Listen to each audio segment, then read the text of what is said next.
नमस्कार। Corona update सम्बन्धी विशेष कार्यक्रममा यहाँलाई हार्दिक स्वागत छ। म प्रकाश गिरी। कोरोना भाइरसको सङ्क्रमण नेपालमा कम हुँदै गएको छ र पछिल्लो समय कोरोनाबाट सङ्क्रमितको सङ्ख्या भन्दा निको भएर घर जानेहरूको सङ्ख्या बढी भएको छ। यसले निकै एउटा सकारात्मक सन्देश दिएको भनेर सरकारले भनिरहेको छ।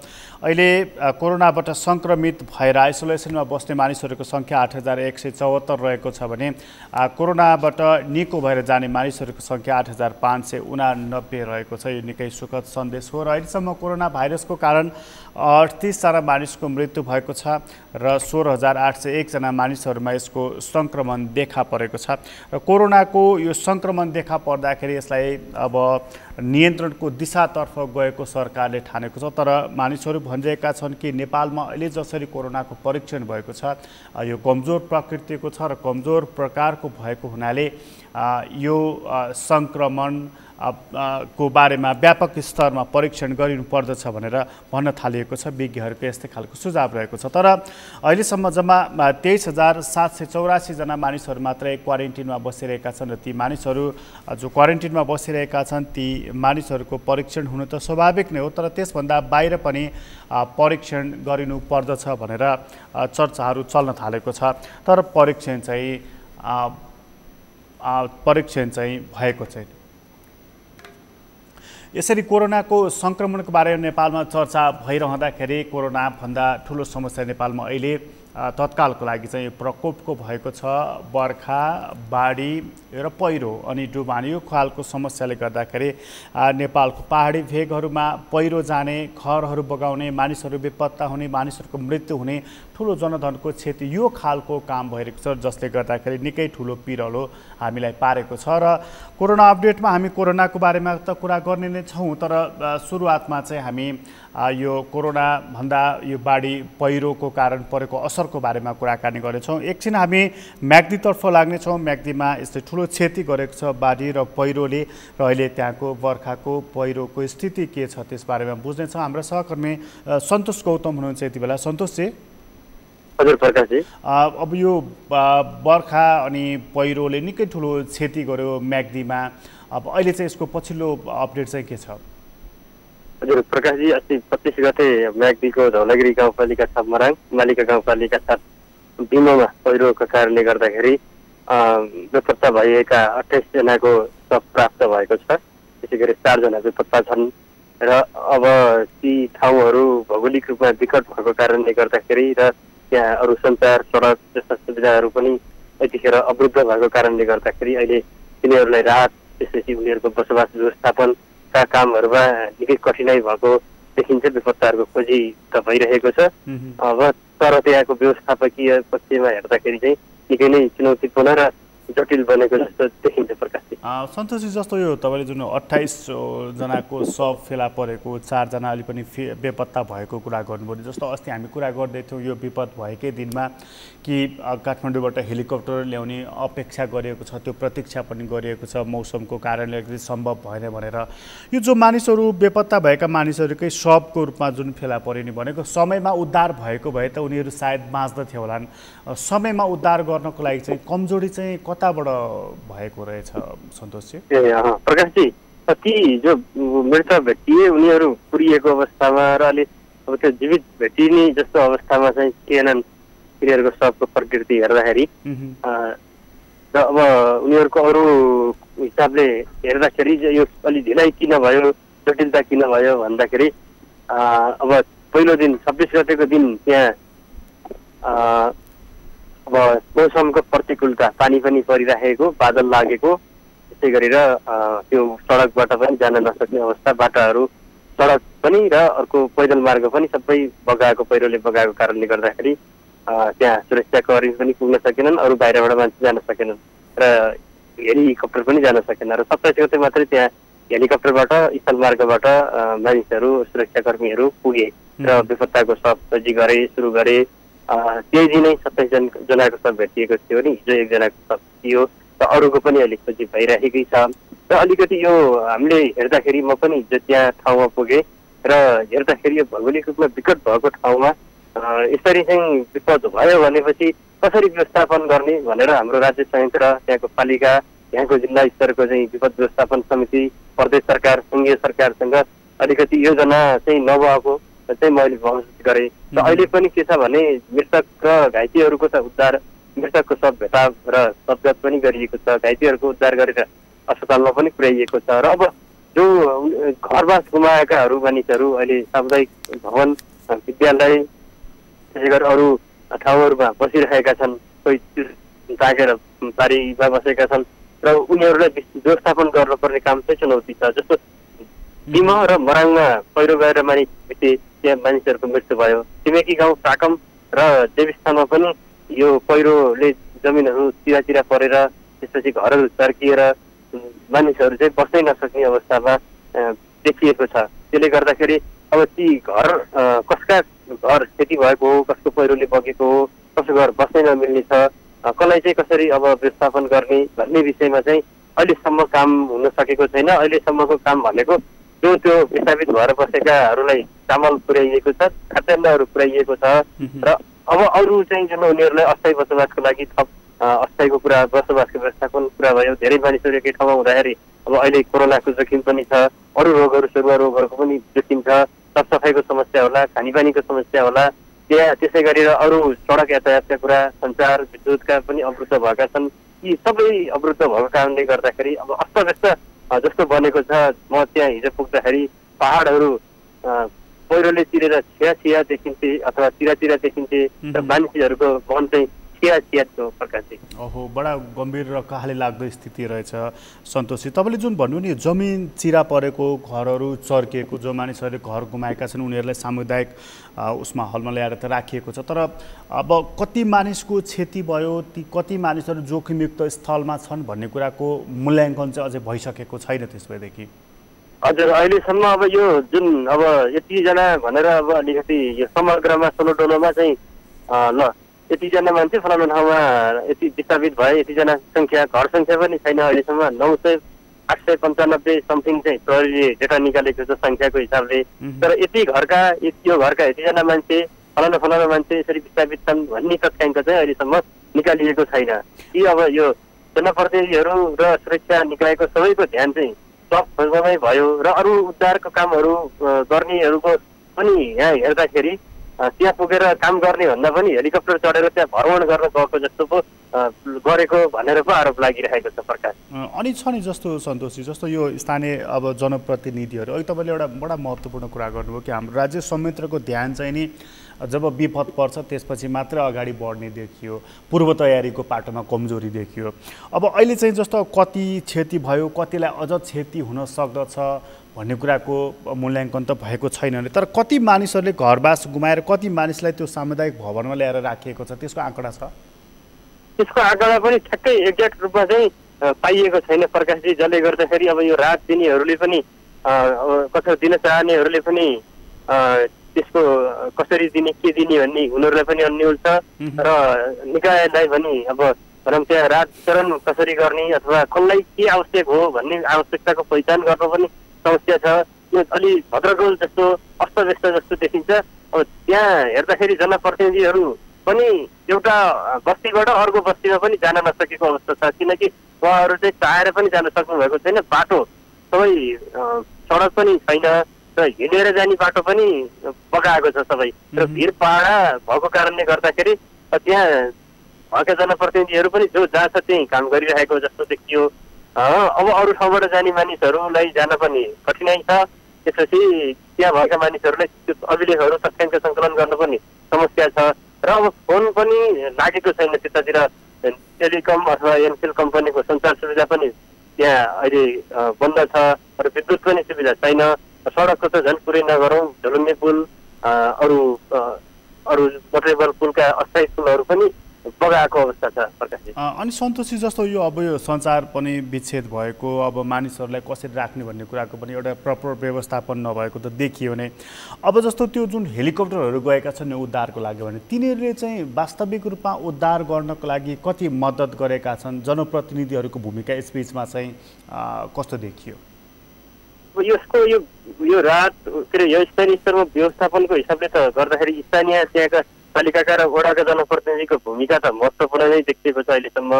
र अब यहाँका सङ्घीय जिल्ला स्तरका जनप्रतिनिधि, त्यसै राजनीति कर्मीहरू, रेडक्रस कर्मीहरू, त्यसपछि प्रदेशका सांसदहरूको चाहिँ भूमिका अलि त्यहाँ चाहिँ देखिएन र आफ्ना प्रतिनिधि त्यहाँ पठाउने, हेलिकप्टर चढेर जाने, हेलिकप्टर चढेरै फर्किने जस्तै यहाँको सङ्घीय सांसद भूपेन्द्र थापा हेलिकप्टर चढेर जानुभयो, एकछिन त्यहाँ हेर्नुभयो, फेरि फर्किनुभयो। अब अरू केही काम गर्ने, त्यहाँ जनताको पीडामा चाहिँ मलम लगाउने ठोस काम गर्न चाहिँ कसैले पनि सक्नु भएको छैन। यो चाहिँ एकदमै दुःखद घटना छ। जनताहरूको आक्रोश पनि, पीडितहरूको आक्रोश पनि यसैतर्फ छ। प्रकाश, मतलब किन त उहाँहरू त्यसरी अब त्यही जनताको मत लिएर आउनुभयो, यहाँ संसदमा हुनुहुन्छ, आवाज उठाउनु पर्ने कुराहरू, मद्दत गर्नुपर्ने कुराहरूमा किन त्यो त हेलिकप्टर भनेको त त्यो एक किसिमको त्यो रमाइलो जस्तो भयो नि त्यो त, होइन? अहिलेसम्म चाहिँ हामीले बुझेको र यहाँ निर्णय गरेको पनि त्यही छ। जस्तो प्रदेश सभाको संसद बैठकमा चाहिँ 26 गतेको बैठकमा यो व्यक्ति प्रदेश क्षेत्र कका सांसद विनोद केसीले उनीहरूको खोजी गर्नलाई, उद्धार गर्नलाई कुरा उठाउनु भएको थियो र क्षेत्र क जुन क्षेत्रको चाहिँ सामाजिक विकास मन्त्री नरदेवी पुन्नै हुनुहुन्छ, उहाँकै क्षेत्रमा यस्तो पहिरो गएको छ। उहाँले यस विषयमा न विज्ञप्ति निकाल्नु भएको छ, न उहाँका एकजना प्रतिनिधि चाहिँ त्यहाँ जानुभएको छ स्वकीय सचिवालयको। मतलब उहाँको विषय उहाँले केही वास्ता गर्नु भएको छ छैन भन्ने चाहिँ छैन। उहाँबाट लगिएका, पोखरा लगिएका बिरामीहरूलाई भेट्न उहाँ अस्पताल पुगेको, तर यहाँ फिल्डको अवस्था के छ र यसको के गर्न सकिन्छ भनेर उहाँले चासो देखाएर काम नगरेको भन्ने खालको गुनासो चाहिँ आयो। र अब जिल्ला स्तरको अरू जिल्ला समन्वय समितिका प्रतिनिधिहरू पनि त्यहाँ पुग्नु भएको थियो, तर उहाँहरूले पनि ठोस काम गरेर आउन चाहिँ सकेको हेरेर फर्किने मात्रै छ। र पूर्व माननीय नवराज शर्मा चाहिँ उहाँ फिल्डमै हुनुहुन्छ, त्यो बिमकै हुनुहुन्छ उहाँ बासिन्दा, उहाँ चाहिँ त्यहीँ बसेर काम गरिरहनु भएकै छ। र अब अर्को सङ्घीय सांसद भूपेन्द्र बहादुर थापा, अमया थापा, भूपेन्द्र बहादुर थापा त्यहाँ पुगेर फर्किनु भयो मात्रै, अहिले कहाँ हुनुहुन्छ उहाँले पनि त्यस्तो केही ठोस काम गरेको जस्तो देखिएन। अब अमया थापा पनि पूर्व मन्त्री हुनुहुन्थ्यो, उहाँले पनि त्यस्तो ठोस काम गरेको अथवा के हो कसो भनेर चासो नदिएको देखिन्छ राजनीति कर्मीको हिसाबले हेर्दाखेरि। सन्तोषजी, तपाईँलाई धेरै धन्यवाद जानकारीको लागि। सहकर्मी सन्तोष गौतम हुनुहुन्थ्यो म्याग्दीबाट, र म्याग्दीमा बडा दुःखद घटना भयो कि त्यो 28 जनाको मृत्यु भइसकेको छ, 4 जना मानिसहरू बेपत्ता भएका छन्। त्यहाँ अलिकति भूमिका खेल्नुपर्ने जनप्रतिनिधिहरू उहाँहरू चाहिँ हेलिकप्टर चढेर जाने, सट्टा फर्कने, कोही वास्तै नगर्ने, यो खालको देखिएको छ। र कतिपयलाई पोखराको अस्पतालमा जसलाई राखिएको छ घाइतेहरूलाई त्यहीँ भेटेर चित्त बुझाएको जस्तो पनि देखिएको छ। तर फिल्डको अवस्था बडा गम्भीर छ, किनभने पुल बगाएको छ, बाटो बगाएको छ, घरहरू चत्किएका छन्, जमिन चर्किएका छन्, मानिसलाई ल्याएर सामुदायिक भवनमा राखिएको छ। राहतको अवस्था के हो, उद्धारको अवस्था कता हो, यो बडा लठावज्र अवस्था देखिएको छ म्याग्दीमा, र त्यहाँबाट ध्यान दिनुपर्ने अवस्था देखिएको छ। म्याग्दीपछि हामी एकछिन सिन्धुलीतर्फ लाग्नेछौँ। सिन्धुलीमा सहकर्मी एम चौलागाई हुनुहुन्छ। एमजी, हजुर प्रकाशजी, हामी यो कोरोनाको कुरा गर्दै थियौँ। एमजी, कोरोना भन्दै अब यो जुन 2-4 दिन यतादेखि जुन अलिकति सघन रूपमा बर्खा भयो, त्यसले चाहिँ पहाडमा पहिरो, तराईमा डुबान, यो जुन समस्या देखियो, सिन्धुलीमा यो बर्खाको के अप्ठ्यारो के पारेको छ यसले?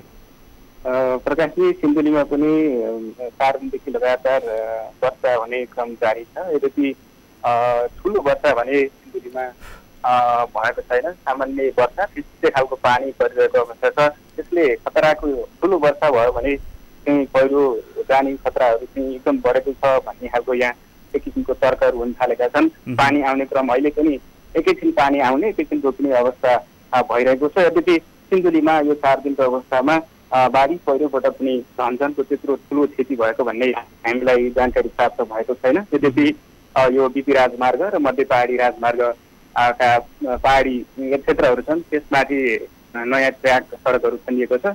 ती ट्रकबाट केही पहिरोहरू जाने क्रम चाहिँ रोकिएको छैन। यद्यपि तिनलाई त्यहाँका स्थानीय सरकारहरूले चाहिँ आफ्ना जेसिबीहरू प्रयोग गरेर पहिरो पन्छाउँदै यातायातका साधनहरू सुचारू गर्ने कामहरू भइरहेको छ भन्ने हामीलाई जानकारी प्राप्त भएको छ। प्रकाशजी, एमजी, जस्तो यो हामी कहाँ जस्तो पहिरो गएको छ, यो ग्रामीण सडकहरू नै जथाभावी रूपमा खन्ने, पहाडहरू कोतर्ने, खोतर्ने र नदीको दोहन जुन भएको छ नि, यसले बढी चाहिँ क्षति पुर्याएको देखिन्छ।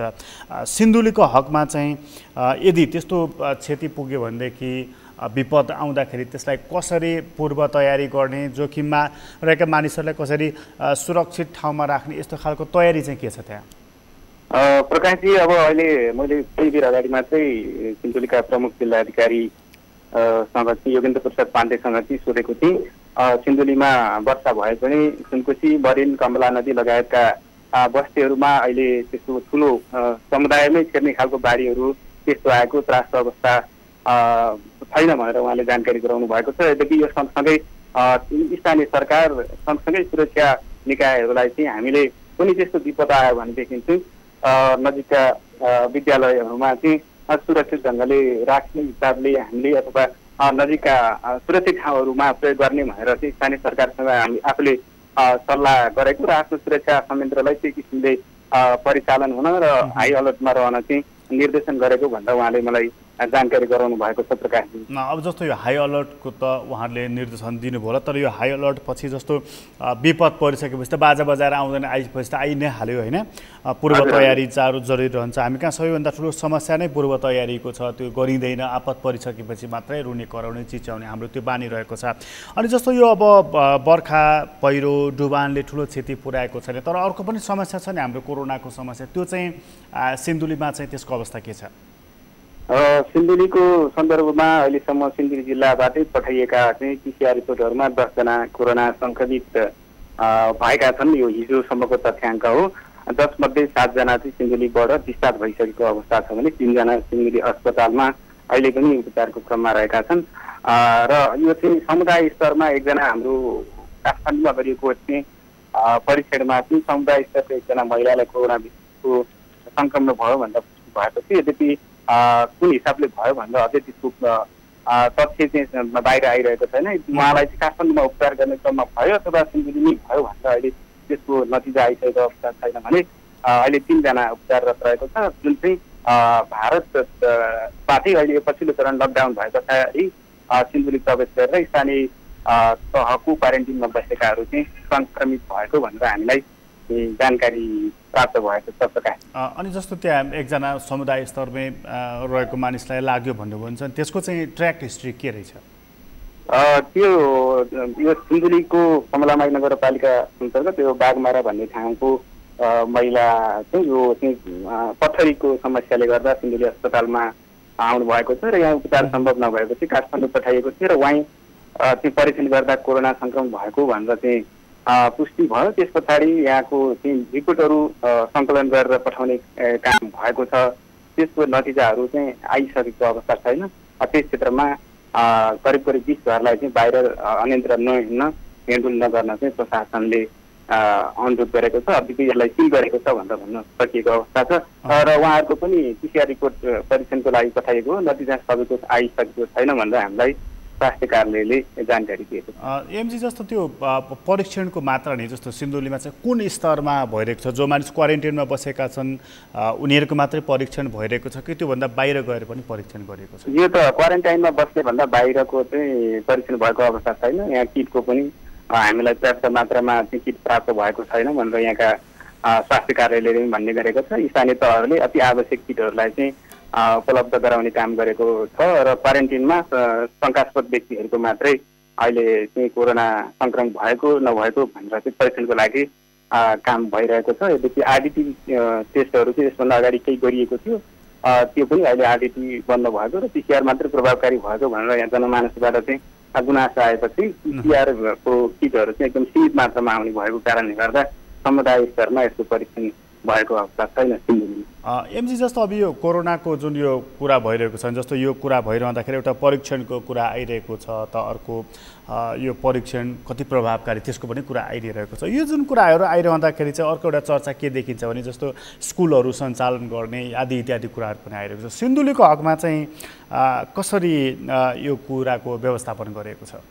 प्रकाशजी, अब सिन्धुलीमा विद्यालय सञ्चालन गर्नको लागि अहिलेसम्म कुनै स्थानीय तहहरूले एक किसिमको कुनै खाकाहरू तयार गरेको देखिँदैन। यद्यपि सबै स्थानीय तहहरूले असार 15 सम्मको गृहकारी योजना भनेर सार्वजनिक गरेका थिए। कतै कतै टोलमा जम्मा गरेर अथवा केही ठाउँमा अब सहज हुने ठाउँमा चाहिँ शिक्षकहरू पनि घरमै गएर चाहिँ गृहकारी दिएको भनेर जानकारीहरू आएका थिए। त्यही अनुसार काम भयो। त्यसपछि कुनै विकासले काममा व्यस्त छन् स्थानीय सरकार लगायत यहाँका सबै जनप्रतिनिधिहरू यो आर्थिक वर्षको अन्त्यको काममा व्यस्त भएको हुनाले यो विद्यालयको चाहिँ अब खोल्ने अथवा कसरी सञ्चालन गर्ने भन्ने किसिमको चाहिँ त्यो खालको खाकाहरू तयार भएको पाइएको छैन प्रकाशजी।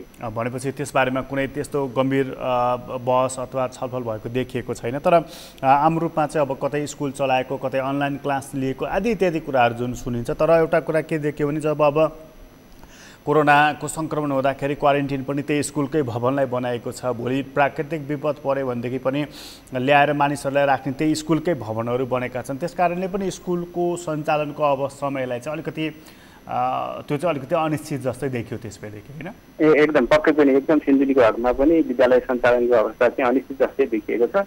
अभिभावकहरू अब आफ्ना बालबच्चालाई चाहिँ कसरी पठन पाठन गर्ने भनेर चाहिँ एकदम चिन्तामा देखिएका छन्। कतिपयले यसो ट्युसन क्लास कार्यक्रमहरू सञ्चालन गरेका छन् भने अभिभावकले अब सबैले सहज रूपमा ट्युसन पढाएर आफ्नो बालबच्चालाई चाहिँ पढाउन सक्ने हैसियतमा पनि छैन। एक त कोरोना, बाढी, पहिरो लगायतका विपदले सिन्धुलीवासीलाई पनि समस्या भएको छ। सिन्धुली पनि पहाड सँगसँगै खोला करेहरूको एउटा चपेटामा पर्ने जिल्ला हो। यद्यपि अहिलेसम्म कुनै त्यत्रो क्षति नभए पनि यसले भोलिका दिनमा चाहिँ क्षति गर्न सक्ने सम्भावना भएको छ। यस सँगसँगै आफ्ना बालबच्चाको भविष्य सुधार।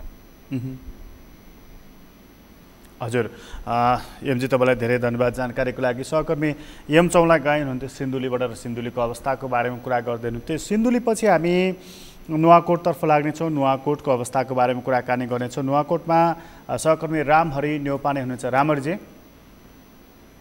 जस्तो अहिले रामहरिजी अब हामी कुरा गर्दै थियौँ यो कोरोना भाइरसको सङ्क्रमणको बारेमा। तर अब कोरोनासँगै अब यो मध्य बर्खा भएको हुनाले प्राकृतिक विपदहरू पनि हुन थालेको छ। बाढी, पहिरो, बर्खा यी कुराहरू पनि हुन थालेको छ। सुरुवातमा अलिकति जानकारी लिउँ कि यो बर्खाले के असर गरेको छ नुवाकोटमा? नुवाकोटमा पनि यो जुन पछिल्लो समय मनसुनीहरू जुन सक्रिय हुँदै जाँदाखेरि निरन्तरको वर्षाहरू चलिरहेको छ। यो निरन्तरको वर्षा नुवाकोटमा पनि चलिरहेको छ र अघिल्लो समयको भन्दा केही वर्षा बढी भए पनि यति बेलासम्म जिल्लामा वर्षाको कारण नदीमा आउने बाढी र पहाड तथा डाँडाहरूमा जाने पहिरोको कारण कुनै क्षति भएको अथवा कुनै समस्या भएको जानकारी चाहिँ प्राप्त भएको छैन। त्यो अनुसारले असर नपुर्याएको पनि पाइएको छ प्रकाशजी।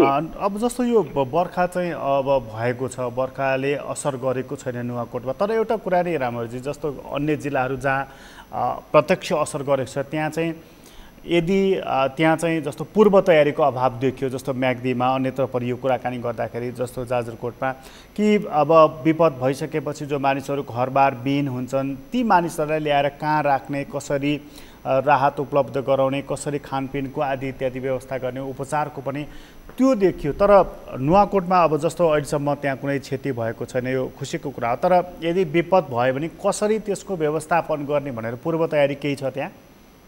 पक्कै पनि प्रकाशजी, जस्तै अब यति बेला वर्षाको कारण हुन सक्ने धनजनको क्षतिको लागि केन्द्रीय सरकारबाट विभिन्न निकायहरूबाट सचेत रहन र सतर्कता अपनाउन गरिएको आग्रह पनि हामी विभिन्न माध्यमबाट पाइरहेका छौँ। यही अन्तर्गत नुवाकोट पनि एउटा विपदको बाढी र पहिरोको उच्च जोखिममा रहेको छ। अघिल्लो वर्षको तुलना र ती तथ्याङ्कहरू हेर्ने हो भने नुवाकोटमा विशेष गरी बाढी भन्दा पनि पहिरोको जोखिम उच्च रहने गरिएको छ। पहिरो भूकम्पको कारणले हिजोको दिनमा सुक्खा पहिरो गएका ठाउँमा यति बेला निरन्तर भइरहेको वर्षाले ती जमिनहरू बग्न सक्ने, माथिबाटहरू पहिरो खस्न सक्ने घटनाक्रमहरू यो वर्ष पनि देखिन्छ। अघिल्ला वर्षहरू त्यस्ता घटनाक्रमहरू भएको नेपाली सेनाको हेलिकप्टर मार्फत उद्धार पनि गरिएका घटनाक्रमहरू थिए। र यो वर्ष पनि जुन वर्षा झन् बढी गएसँगै यो वर्षको पूर्व तयारीलाई थप व्यवस्थित बनाउनु पर्ने हो। तर जिल्ला विपद व्यवस्थापन समितिले त्यो अनुसारको सचेतना सतर्कताहरू गरिरहेको पाइएको छैन। नुवाकोटमा विशेष गरी अब विपदले पुर्याउन सक्ने सम्भावित क्षतिको आकलन गर्ने, भूगोलहरू पहिचान गर्ने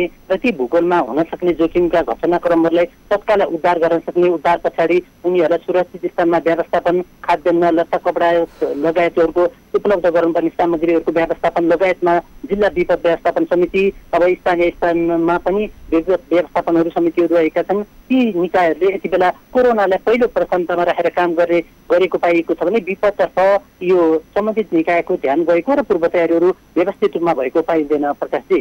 भनेपछि यो अब यदि विपदको सन्दर्भमा चाहिँ हामी कहाँ हरेक वर्ष त बर्खामा यसै गरी बाढी पहिरोले समस्या गर्ने गर्छ, सताउने पनि गर्दछ। त यति अलिकति निश्चित मानिसहरूलाई जस्तो उद्धार गरेर राख्न सक्ने, उनीहरूको लागि राहतको व्यवस्था गर्न सक्ने, उपचारको पनि त्यसै गरी व्यवस्थापन गर्नुपर्ने, यो काममा सचेतना नहुनुको कारण चाहिँ के हो त? पक्कै पनि अघिल्ला वर्षका घटनाक्रमहरूलाई लिएर यो वर्ष समीक्षा गर्ने र आगामी दिनमा अघिल्ला वर्षका कमी कमजोरलाई सुधार गर्ने र यो वर्ष हामीले पूर्व तयारीको रूपमा अघिल्लेदेखि नै लाग्न सक्यो भने भोलि विपदका घटनाबाट हुन सक्ने जनधनको क्षतिहरू न्यूनीकरण गर्न सकिन्थ्यो। सम्भावित स्थानहरूको रूपमा अघिल्ला वर्षहरू देखिएका नुवाकोटका केही ठाउँहरू छन्, जस्तै जुप्तेश्वर गाउँपालिकाको घ्याङतेदी लगायतका ठाउँ, त्यसै गरी तादी गाउँपालिकाको उर्लेनी लगायतका ठाउँ, इस्पाङ गाउँपालिकाको तालमे लगायतका ठाउँहरू यो पहिरोको निकै उच्च जोखिममा रहेका छन्। अघिल्ला वर्षहरू पनि त्यहाँका नागरिकहरू माथिबाट पहिरो खस्ने, तलबाट पहिरो बग्ने कारणले विस्थापित भएका छन्। भूकम्पको समयमा पहिरो बग्दाखेरि आफ्ना बस्तीहरू बगाएर विस्थापित भएकाहरूलाई अझै पनि स्थानान्तरण गर्न नसकिएको घटनाक्रमहरू पनि नुवाकोट एउटा पहिरोले उच्च जोखिममा रहेकोलाई पुष्टि गरेको छ। अब यति बेला जुन विपदका सामना गरिरहनु परेको छ, अहिलेदेखि नै सचेतना र सतर्कता अपनाइराख्नु पर्ने अवस्था छ। यो अन्तर्गत जस्तै जिल्ला विपद व्यवस्थापनले एउटा भूगोलको पहिचान गर्ने, उनीहरूलाई सुरक्षित स्थानमा स्थानान्तरण गर्नको लागि आवासको व्यवस्थापन नजिकै कहाँ राख्न सकिन्छ भनेर पूर्व तयारी गर्ने, विपद आइहाल्यो भनेमा स्थल मार्गबाट वा हवाई मार्गबाट कसरी उद्धार गर्न सकिन्छ भनेर पूर्व तयारीहरू पनि गरिराख्ने त्यो तवरको अभ्यासहरू पनि भएको छैन। अघिल्लो वर्ष नेपाली सेनाको हेलिकप्टर मार्फत उद्धार गर्ने क्रममा चाहिँ जति बेला त्यहाँ अब हेलिप्याडहरू नभएकै कारणले निकै कठिनाइ र जोखिम बनेर उद्धार गरिएको थियो। हामीले सामान्यतया एक स्थानीय तह एक हेलिप्याड बनाउने भनेर जिल्ला विपद व्यवस्थापन समितिका बैठकहरूमै निर्णय गरेर स्थानीय सरकारलाई जिम्मेवार बनाउनुतिर पनि भनिएको थियो। तर त्यो अनुसारको नुवाकोटका कुनै पनि स्थानीय तहले आफ्नो स्थानीय तहभित्र हेलिप्याड राख्ने व्यवस्थापन पनि गरेका छैनन्। अब भूकम्पभन्दा पछाडि जोखिममा परेका समुदायहरूलाई उद्धार गरेर राख्नको लागि जुन एउटा सामुदायिक भवनहरू पनि बनाएका थिए, ती भवनहरू अब सार्वजनिक निकायका अन्य कार्य सञ्चालनतिर लगिएका छ भने केही स्थानमा ती भवनहरूको प्रयोगलाई दुरुपयोग अवस्थामा भिन्न प्रयोजनको लागि गरिएको छ। ती भवनहरूलाई खाली गरेर यति बेला हामीले त्यो ठाउँमा लत्ता कपडा बन्दोबस्ती लगायतका सामानहरू राखेर पूर्व तयारी गर्न सकिन्थ्यो। त्यो तवरको अभ्यास पनि भएको छैन। यद्यपि जिल्लामा बैठक बसेर अघिल्ला वर्षको समीक्षा गर्ने र यो वर्ष र अब तत्कालै अब के गर्न सकिन्छ भनेर एक हिसाबले आकलन पनि बनाउने, कार्ययोजना पनि बनाउने, सुरक्षा निकायका अङ्गहरूलाई चाहिँ उनीहरूलाई परिचालन गर्नको लागि बन्दोबस्तीका सामानहरू के हुन सक्छन् उद्धारको लागि भनेर राख्न सक्ने रेड क्रस लगायतका निकायहरू छन्। ती निकायहरूलाई चलायमान बनाउन के गर्न सकिन्छ, त्यसै गरी सञ्चार र सत्य सूचना सम्प्रेषणको लागि सञ्चार जगतको भूमिका के हुन्छ त्यो जिम्मेवारी प्रदान गर्ने लगायतका हामीले जुन गर्नुपर्ने पूर्व तयारीहरू छन्, नुवाकोटमा अहिलेसम्म त्यो भएको अभ्यास पाइँदैन प्रकाशजी। अनि रामजी, जस्तो अब यो चाहिँ अब बर्खाको कुरा भयो, सँगै कोरोनाको त्रास पनि उत्तिकै छ, त्यहाँ चाहिँ त्यो जस्तो त्यसको परीक्षण त्यसको रिजल्ट के आइरहेको छ त्यहाँ? पक्कै पनि अब हाम्रो समग्रमा तथ्याङ्क के लाउने हो भने यति बेला कोरोना रोगको संक्रमणको दर केही घटिरहेको पाइएको छ। नुवाकोटमा भने पछिल्लो समय दैनिक जसो 1 जना 2 जना बढ्ने क्रममा रहेको छ। हुन त संख्यात्मक रूपमा नुवाकोटमा 30 जनालाई मात्र कोरोना लागेको छ। यो अब नेपालको तथ्याङ्क अनुसार र जिल्लागत रूपमा हेर्दाखेरि इकाइको हिसाबले यो सानो हो। यद्यपि यहाँ स्थानीय स्तरमा जो उनीहरूको यातायातको टबरबाट गाउँ छोडेर अन्त नगएको व्यक्तिलाई पनि लागेको अवस्था पनि रहेको छ। र सँगसँगै विदेशबाट नुवाकोटमा दैनिक जसो 5, 10, 15, 20 जना मानिसहरू आइराख्ने गरिएका छन्। उनीहरूलाई चाहिँ नियमित रूपमा लिएर आइराख्नुपर्ने, क्वारेन्टाइनको व्यवस्थापन गरिराख्नुपर्ने चुनौतीहरू पनि देखिएको छ।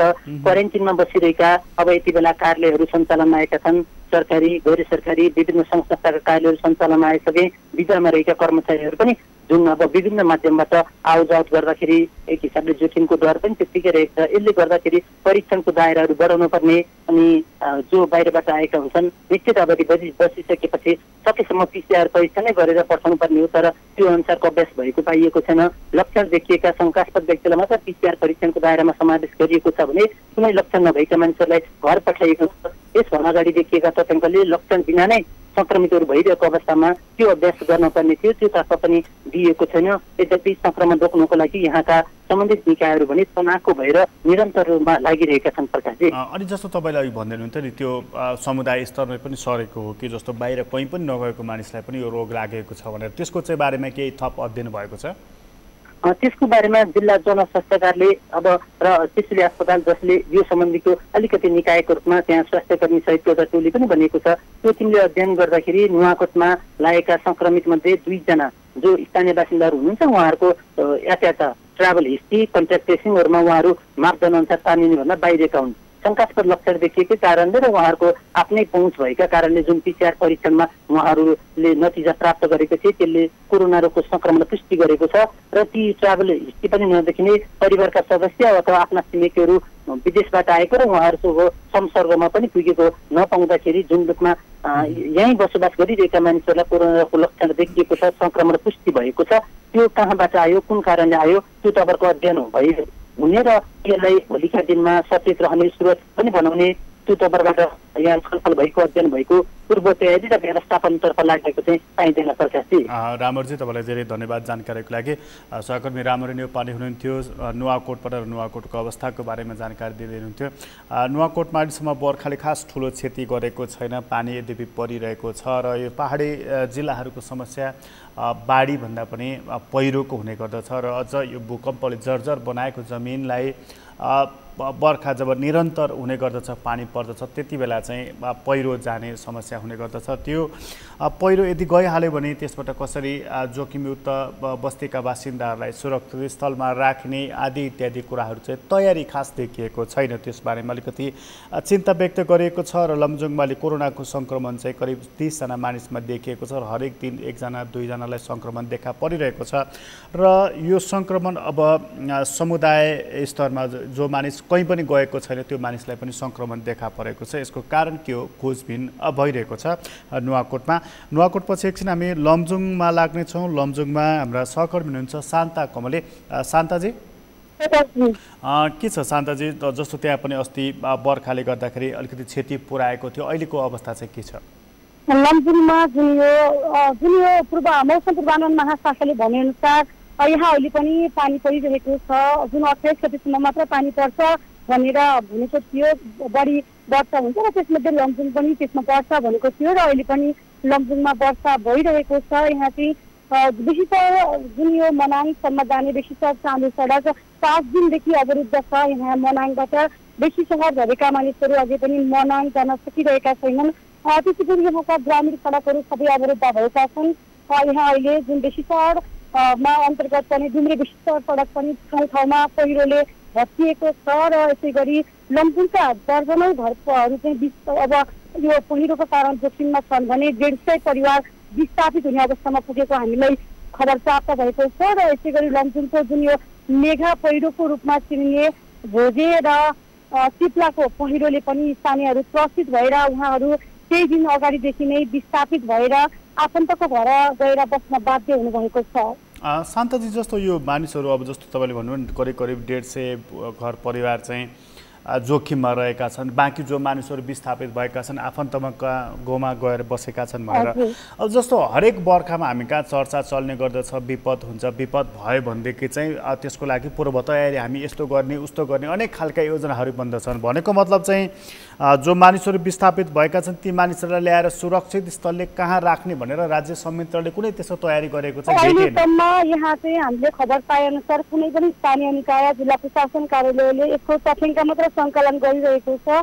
प्रत्यक्ष रूपमा उहाँहरूलाई चाहिँ जुन ठाउँमा स्थानान्तरण गर्नुपर्ने हो त्यो चाहिँ भइरहेको छैन, सुरक्षित ठाउँमा स्थानान्तरण गर्नुपर्ने त्यो चाहिँ नभएको हामीले पाएका छौँ र यहाँ चाहिँ योजनाहरू बनाइन्छ र कार्यान्वयन चाहिँ एकदम कम मात्रामा हुने गर्दछ। जब बाढी पहिरो आइसक्छ अनि मात्र यहाँका स्थानीय तह लगायत जिल्ला प्रशासन कार्यालयहरू चाहिँ पछि मात्र अलिकति सतर्क रहनुपर्छ भन्ने भएका कारणले पनि यहाँ वनजनको चाहिँ अलिक बढी नै क्षति हुने गर्दछ र अहिले पनि मानिसहरू अरूको घरमा जान बाध्य भइरहेका छन्। अब यो जुन लमजुङकै कुरा गर्नुपर्दा अरू ठाउँका शाखा पहिरोहरू त छँदैछन्। जुन यो भोजे र चिप्लाको यो मेघा पहिरोको रूपमा जुन 48 सालदेखि यहाँ पहिरो आइरहेको छ र यहाँका स्थानीयले पनि त्यही भनिरहेका छन्। अझै भूकम्प गएपछि यो ठाउँको पहिरो बढी मात्रामा खसेको छ भनेर पनि भनिरहेका छन्। विद्यालयको शरणमा र स्थानीय जुन अब अरूको आमा समूहको भवन र आफन्तकोमा गएर बस्नुपर्ने बाध्यता छ उहाँहरूको लागि स्थानीय तह र प्रशासनले पनि यथाशीघ्र गर्नुपर्ने जुन उद्धार गरी उनीहरूलाई विस्थापित गरेर सुरक्षित ठाउँमा ल्याउनु पर्ने हो त्यो चाहिँ भइरहेको छैन। अनि छ नि जस्तो यसमा जनप्रतिनिधिहरूको भूमिका चाहिँ कस्तो देखिएको छ? अहिले त हामीसँग 3 तहको सरकार छ नि त होइन, स्थानीय प्रदेश र सङ्घीय। उनीहरूले केही त्यहाँ अलिकति सक्रिय भूमिका अलिकति प्रभावकारी भूमिका केही खेलेका छन्? जनप्रतिनिधिहरू चाहिँ अनुगमनमा जाने र यसलाई सुरक्षित स्थानमा स्थानान्तरण गर्ने भनिरहनु भएको छ। उहाँहरूले पनि अब स्थानान्तरण एकैचोटि गर्न नसक्ने होला, सायद त्यसैले पनि उहाँ प्रशासन कार्यालयसँग समन्वय गरेर काम गर्नुपर्ने भएकाले जनप्रतिनिधिहरू पनि यति बेला तथ्याङ्क सङ्कलन गरेर अब सुरक्षित स्थानमा स्थानान्तरण गर्नुपर्छ भनेर उहाँहरू पनि लागिरहनु भएको छ। अनि शान्ताजी, जस्तो अब यो उहाँहरूलाई सुरक्षित स्थलमा त राख्नु पर्ला, तर जो मानिसहरू विस्थापित भएका छन् उनीहरूलाई त तत्काल राहतको कुरा होला, कतिपय मानिसहरू बिरामीहरूलाई उनीहरूलाई उपचारको कुरा होला, यस्तो खालको चाहिँ के व्यवस्था गरिएको छ त्यहाँ? यहाँ पनि स्थानीय प्रशासनले जुन यो अस्ति पनि केही दिन अगाडि आएको पहिरोले गर्दा जुन एकै परिवारका 3 जनाको ज्यान गएको छ, त्यसको परिवारले पनि जिल्ला प्रशासन कार्यालयले 1-1 लाख रुपियाँ जनै 1-1 लाख रुपियाँ राहत स्वरूप रकम पनि पीडितका जुन यो मृतकका परिवारलाई दिइसकेको छ। र यसै गरी जिल्लामा अन्य ठाउँमा पनि भएका यस्ता बाढी पहिरोको कारणले घरहरू गएका र आफ्नो बस्ने ठाउँ नै नभएकाहरूलाई पनि स्थानान्तरण गर्ने र उहाँहरूले पनि राहत रकम दिने भनेर चाहिँ यहाँका स्थानीय तह अनि स्थानीय प्रशासन चाहिँ यति बेला लागि परेका छन्। शान्ताजी, तपाईँलाई धेरै धन्यवाद जानकारीको लागि। हाम्रा सहकर्मी नेत्री शान्ता कमली लमजुङबाट र लमजुङमा बर्खाले क्षति गरेको छ र त्यहाँबाट जाने बेसी सहरबाट चामे जाने सडक र बेसी सहरकै विभिन्न सडकहरू र ग्रामीण सडकहरूमा क्षति पुर्याएको छ। चामे जाने सडक 5 दिनदेखि अवरुद्ध छ र करिब 150 परिवार जोखिममा रहेका छन् र त्यो परिवार र अन्य ठाउँमा जोखिममा रहेका मानिसहरू आफन्तकोमा गएर बसेका छन् र राज्य संयन्त्रबाट चाहिँ ती मानिसहरूलाई एउटा निश्चित ठाउँमा ल्याउने, राहत दिने अथवा भनौँ उपचार गर्ने यो कुराहरू चाहिँ भएको छैन। जनप्रतिनिधिहरू गएका छन्, लगतहरू सङ्कलन गरिरहेका छन्। कुरा यतिले मात्र पुग्दैन। अब जो मानिसहरू आपत्त परेका छन् ती मानिसहरूलाई तत्काल उद्धार गर्नुपर्ने, उपचार गर्नुपर्ने अनि त्यसपछि खानेकुराको बन्दोबस्ती गर्नुपर्ने यो तत्कालको व्यवस्था हो र यसमध्ये पनि बालबालिका र वृद्धहरूको सन्दर्भमा विशेष हेरचाह गरिनुपर्ने हुन्छ। तर हामी कहाँ हरेक बर्खामा यही चर्चा चल्ने गर्छ, यो पटक यस्तै भयो, अर्को साल हामी यसको पूर्व तयारी पनि गर्नेछौँ आदि इत्यादि कुराहरू हुने गर्दछ। तर फेरि पनि यही नै कुराहरू दोहोरिरहेको छ, वर्षौँदेखि यही कुरा दोहोरिरहेको छ। र पछिल्लो समय यो ग्रामीण सडकहरू निर्माण गर्ने सन्दर्भमा जसरी डोजर आतङ्क सिर्जना गरिएको छ, जताततै पहाडहरू खोज्ने, खोतल्ने, खोस्रने जुन काम भएको छ, यसले त्यो हाम्रो जुन जमिनको बनावट छ त्यसलाई भत्काइरहेको छ र त्यसले पहिरो जान त्यसकारण पनि गइरहेको छ भनेर भनिएको छ। यसमा अलिकति ध्यान दिनुपर्दछ। अव्यवस्थित किसिमले सहरी विकासको कुरा र अव्यवस्थित किसिमले सडक निर्माणको कुरा यी दुवै त्यति वैज्ञानिक होइनन्। यसलाई अलिकति वैज्ञानिक आधार पक्रिनु पर्दछ, यसतर्फ ध्यान जानु जरुरी रहेको छ। अन्यथा निरन्तर दुःख हामीले पाइरहनेछौँ र हामीले मात्र होइन हाम्रो पुस्ताले पनि दुःख पाइरहनेछन्। यसतर्फ पनि हामीले ध्यान दिनुपर्दछ। कोरोना अपडेट सम्बन्धी कार्यक्रम हो यो र कोरोनाको बारेमा त हामीले कुरा गरेका छौँ नै, सँगसँगै बिचमा आएको बाढी पहिरो र डुबानको समस्याको बारेमा पनि हामीले यसबिचमा चर्चा गरेका छौँ। अहिलेको लागि कार्यक्रम यति नै। कार्यक्रमबाट म प्रकाश गिरीलाई बिदा दिनुहोस्। सगरमाथा टेलिभिजन हेर्दै गर्नुहोला। नमस्कार।